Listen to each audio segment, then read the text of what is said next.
Hi everyone, Mizzo here. I wanted to make a quick video about rhetoric and the modes of persuasion. I'm super excited about this because this is one of my favorite topics to teach. So I've never made a video about it before, but I'm pretty excited to do so. Uh, there should be accompanied with this video several things to read. One of the things to consume and read that I just love is the first 3 chapters of book 1 of Aristotle's Rhetoric. And it's a bit intense. Some of you will really like it. Most of you will be like, oh, that was a bit intense.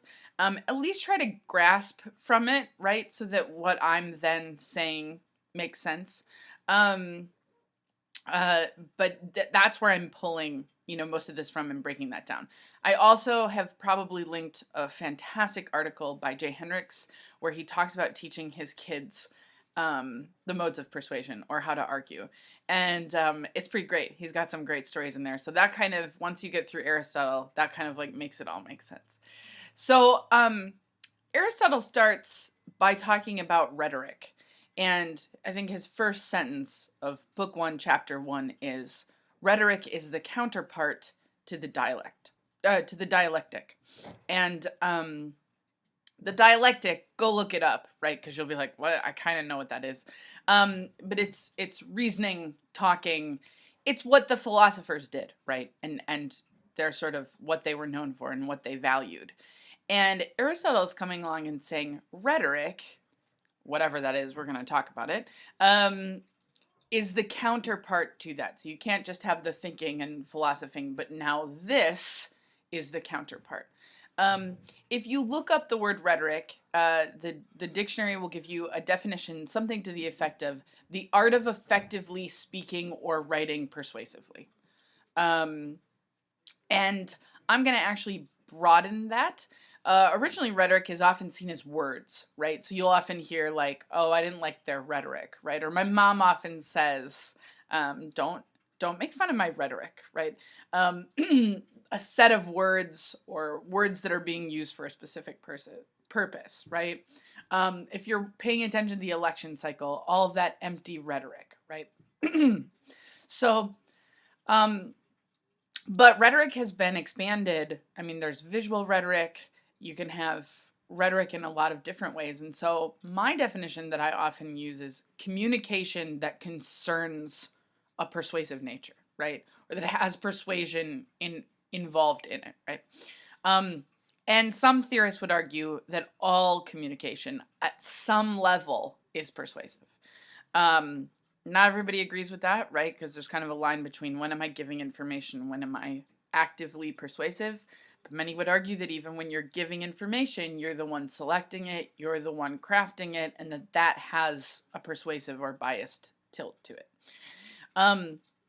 So rhetoric, when communication is persuasive and when that's happening. Now, Aristotle really values this. He says this is the other piece to when we are this side thinking and reasoning. Now we have to figure out how to speak it and communicate it. And he says this is really important. This is the other side. But not everybody agrees with him. Plato thinks rhetoric is a hobby. It's like cooking. In his writing he compares it to cooking, which now we kind of value cooking. At the time, right, like I think that Plato's calling it scrapbooking, right? Like, oh, it's like scrapbooking. It's just a hobby, right? It's not going to change the world. It's not revolutionary. It's just a hobby you do in your spare room for fun, right? Aristotle disagrees. He says this is the counterpart to the dialectic. Very important.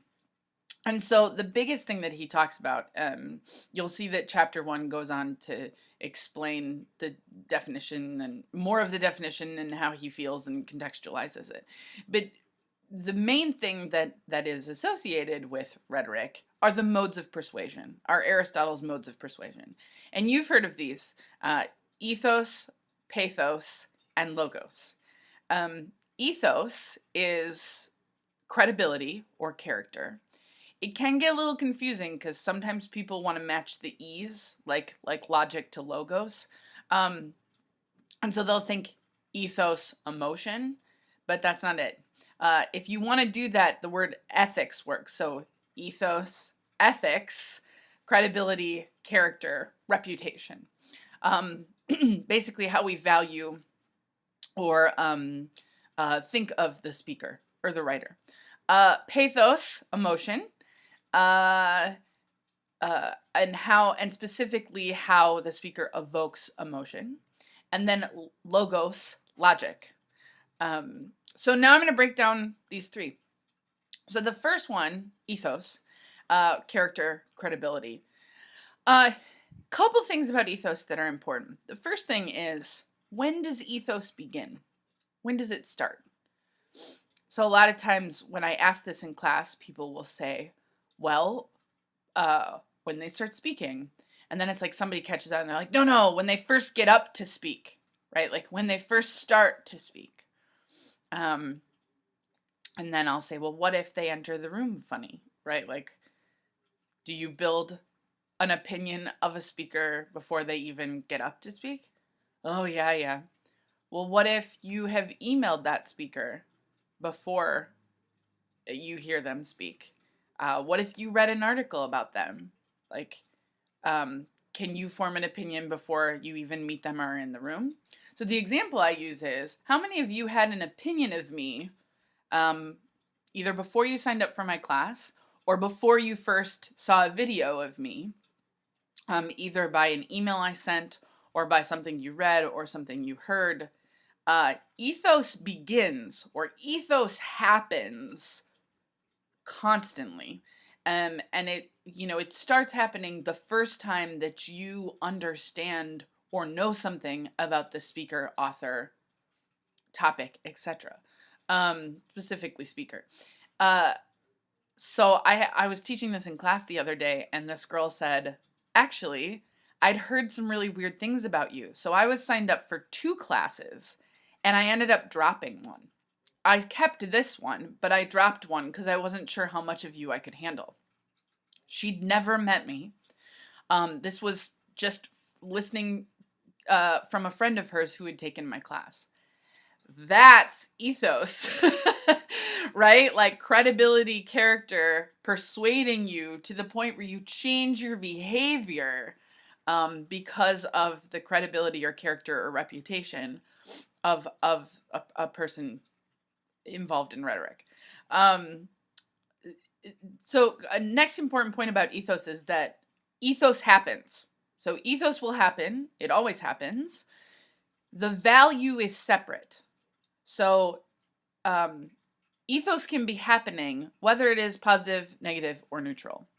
And the same act or the same thing can produce multiple different types of ethos. So you can have the same act and the ethos is happening, but the value can be different. Here's an example. Let's say you find out that I'm a smoker, right? I'm a pack-a-day smoker, and you didn't know that about me, and you have built up an ethos with me this whole semester, watching my videos, getting my emails, etc., and reading my assignments, And let's say you find out that I smoke. I'm a smoker. And many of you, I think, just knowing my demographic, that would drop your ethos, right? You would go from, that you would think a little more negative of me because you're like, oh, I thought she was a smart person, but smoking's really bad for you, and I don't smoke, and I thought she was like me, but now she smokes, right? That drops the ethos. Some of you would be neutral, right? It's like, well, I don't care whether you smoke or not, it doesn't change your opinion of me.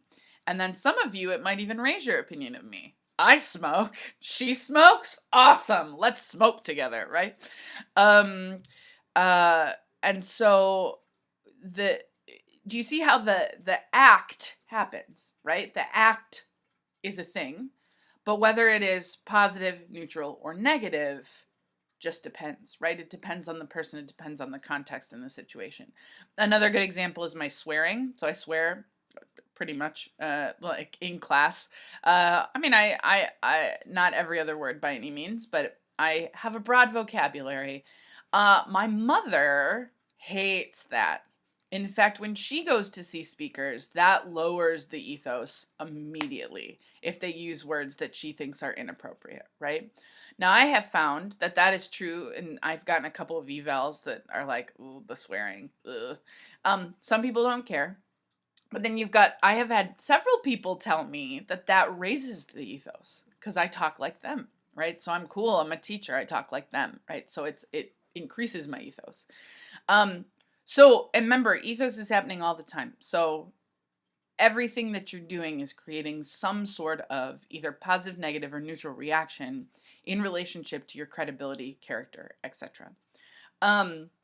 Finally, I want to point out, right, like you're developing ethos about things and people that you in multiple ways. So remember how I said it's constant? You have an opinion about Lady Gaga. You've never met Lady Gaga, but you probably have an opinion about her. Like if you know about her, you have an opinion about her. Okay, so that's ethos.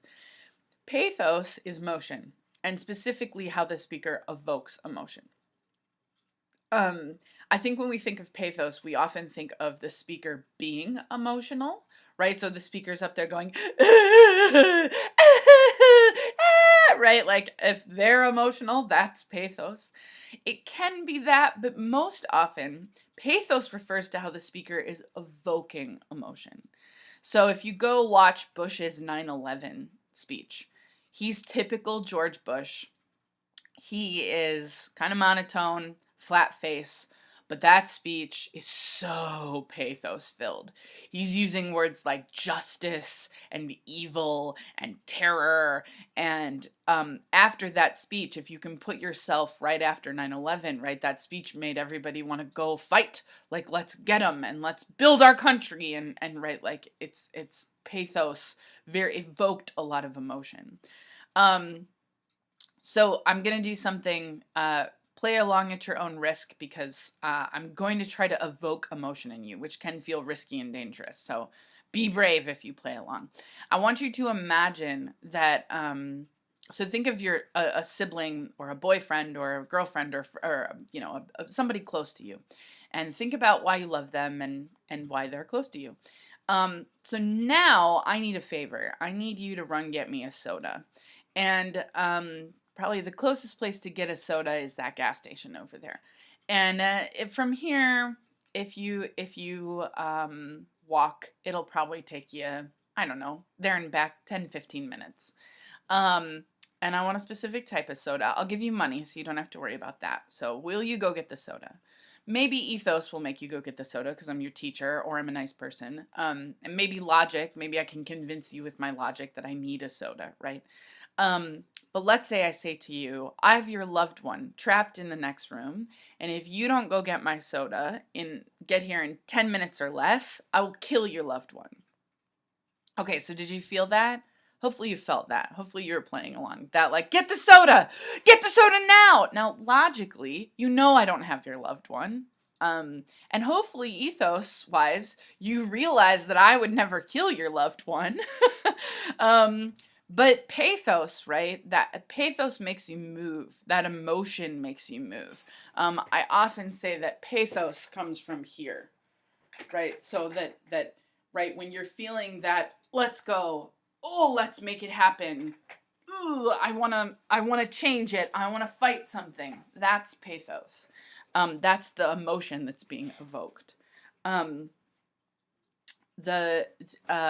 Probably one of the best examples of pathos floating around our culture for the last few years are the Humane Society commercials by Sarah McLachlan, right? Go Google that, right? The sick, sad cats and dogs, and they're playing, you know, either Arms of an Angel or The Answer behind it, a Sarah McLachlan song. And it's like, oh, save the kitties, adopt all the dogs, right? That's pathos. It doesn't make any logical sense. You donating money is not going to help that one-eyed cat. It's just not, right? That one-eyed cat might be in a perfectly loving home. We don't actually know. But it's pathos. It's evoking the emotion, right? It's save the children. Do it for the children. This shows up in several of our current sort of social debates, but the big place where it shows up is vaccinations.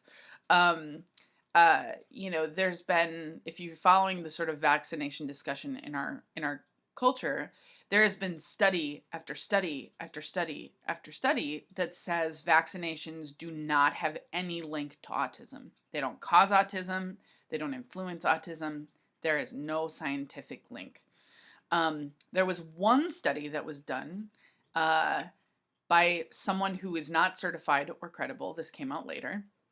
That showed some type of link, and that study was later disproven. So there's no logical support that vaccinations cause or determine autism. Ethos-wise, right? Like the people doing the studies that were credible are very credible doctors, credible people. The person doing the study that showed the link was not a credible person, and that was shown, right? So ethos matches, logos matches. But then you've got a woman, right? Jenny McCarthy's a good example of this, who says, I feel that my son has autism because of his vaccination. And as you can imagine, that speaks really heavily to a lot of parents, right? That evokes a lot of emotion. If you get your son or daughter vaccinated, there is a good chance that they will develop autism. And if I'm saying that and I say, look, it happened to my child, that's going to evoke a lot of pathos. The logic doesn't match up, the ethos doesn't match up, but the pathos, right? Like there have been people who have not vaccinated their children, which have caused outbreaks of diseases that we have vaccinated for. Pathos is powerful. Pathos is really, really powerful. So be aware when you're using it, because it can be powerful and ethical, but it can also, right, like if it doesn't match the ethos or the logos, it's like, should you use it? Finally, we have logic. And this is Aristotle's favorite. He basically says that logic needs to be employed in order to prove or support the argument. And he likes ethos, he likes pathos, he thinks you need them, but you always need logic. And Aristotle would argue logic is the most important one. There are several types of, reasoning support logic. The two that we're most familiar with are deductive and inductive. Inductive, I think, is a little bit harder to grasp. It's sort of like when things come together, and as they come together, they make something else. So I like to think of a Bunsen burner, right? You've got an apparatus, you've got some gas, and those don't really mean a whole lot until you add flame, and then, fire. Bunsen burner, right? Deductive, which is what Aristotle is more concerned with, is when you deduce something down into something. So think of like a big block of marble, and then I chisel it out, and I get the David, right? That's deductive reasoning, when you deduce something down. In sign language, there's a sign that's like this, and it means to analyze, to explore. And I think of deductive reasoning like this, right? Like, what are we looking into? What are we deducing? So Aristotle has one main logical structure that he uses, and it's called a syllogism.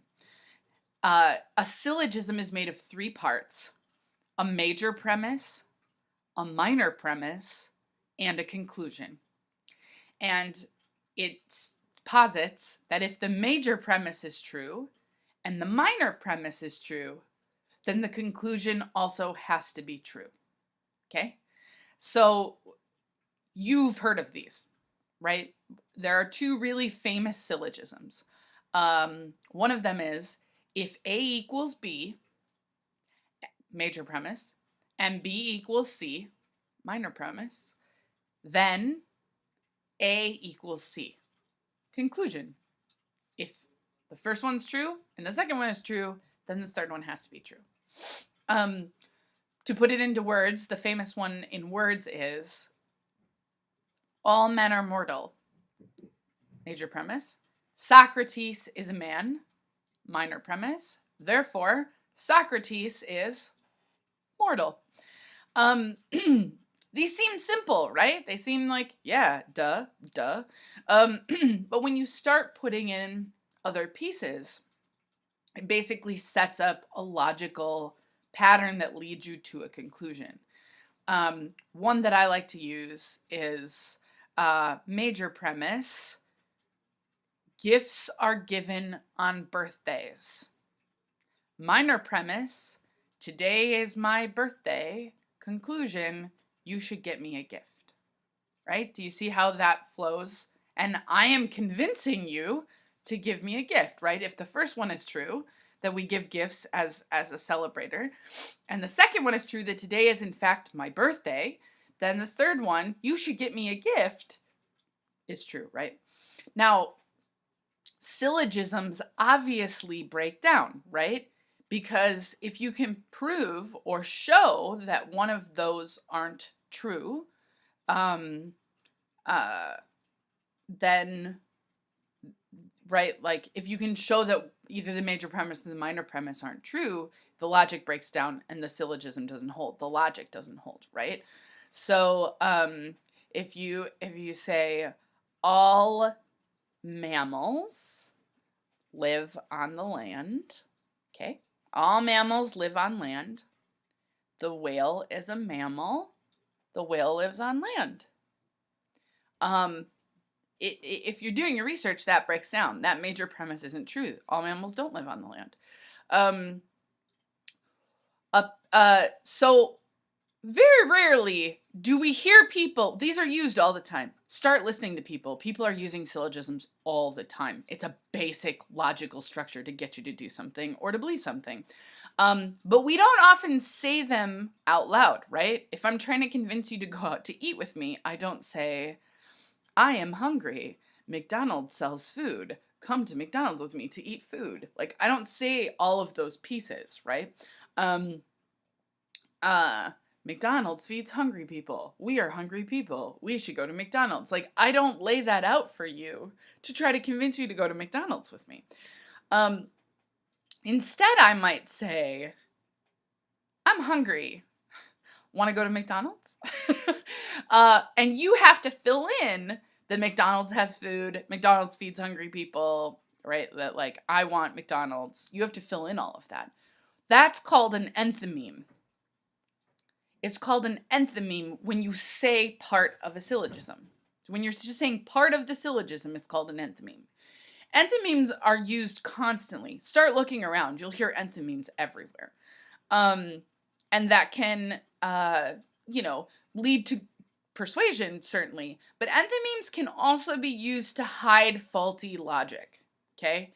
Enthymemes can be used to hide faulty logic. Whereas if you saw the major premise, the minor premise, and the conclusion all laid out, you might be able to go, wait a second, that doesn't fit. That's not true. But if I just give you the conclusion and expect you to fill in all the other pieces, you might just assume that the rest are true, right?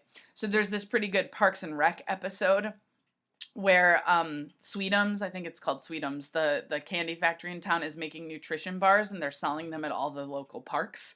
And they have high fructose corn syrup in them. And they say, like, it's made from corn. It's good for you. It's good for you. Well, they do all this research and they find out that the bars are not good for you. They're super loaded with sugar and caffeine and lots of stuff. And they're going to work to, that they work to make you obese. But the enthymeme there is, well, it's got corn. It's made out of corn. It's totally good for you. There were some high fructose corn syrup commercials in real life a few years ago that, people eating popsicles and like, oh, I heard that's bad for you. What? It's made out of corn. It's totally fine. Corn's good for you. High fructose corn syrup's good for you. When you just say those conclusions, you're leaving out a lot of information. And if we can't put that in there and then deduce that the logic doesn't hold, we might be more easily convinced. Just start watching election cycle videos. It doesn't matter what side, right? If you want to watch the Republicans or the Democrats, lots of enthymemes.